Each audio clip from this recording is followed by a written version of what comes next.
대통령 탄핵 심판 선고가 사흘로 넘어갔다. 8명의 헌법재판관들이 지난 2월 25일 변론 종결 이후 3월 30일 현재 34일째 최장기 수기를 이어가면서다.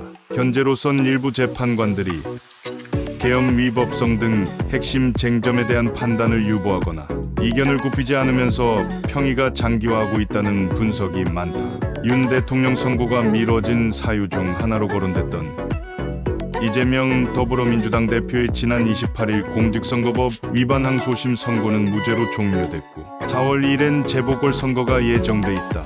노무현 박근혜 전 대통령에 대한 탄핵 심판 선고가 금요일에 이뤄졌다는 점 등을 근거로 일각에선 재보궐 선거 이틀 후인 4월 4일 선고 가능성도 점치고 있다. 헌법재판소는 윤석열 대통령 탄핵 심판 선고를 놓고 고심을 이어가고 있다. 다만 최근 재판관들의 평의 시간이 짧아지고 있는 등 핵심 쟁점에 대한 논의가 마무리 수순이라는 관측이 나온다.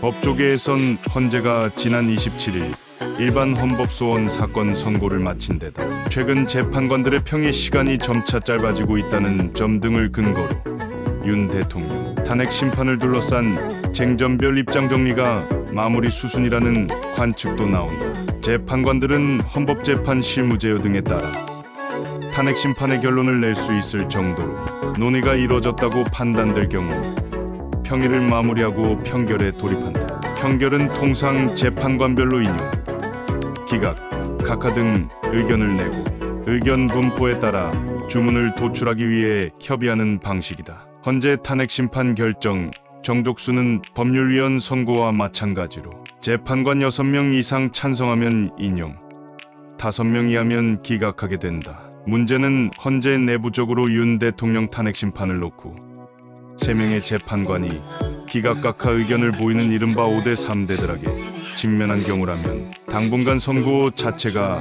불가능할 수도 있다는 점이다.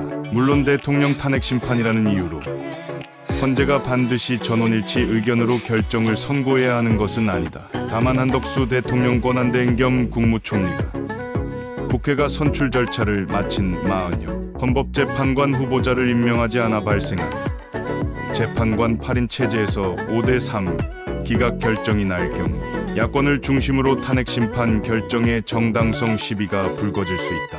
헌재가 장고를 거듭하는 사이 문영배 헌법재판소장 권한대행과 이미선 재판관의 임기 만료가 19일밖에 남지 않은 점도 변수로 꼽힌다. 두 재판관이 퇴임할 경우 재판관 6명만 남아 헌재의 선고 기능 자체가 사실상 마비된다. 실제 헌재는 지난해 10월 당시 이종석 소장과 이영진 김기영 재판관이 퇴임해 6인 재판관 체제가 되자 약 3개월간 전원재판부 선고를 멈췄다. 그럴 경우 헌재 마비로 사상 초유의 대통령 직무정지 상태가 무기한 장기화하는 사태가 벌어질 수도 있다.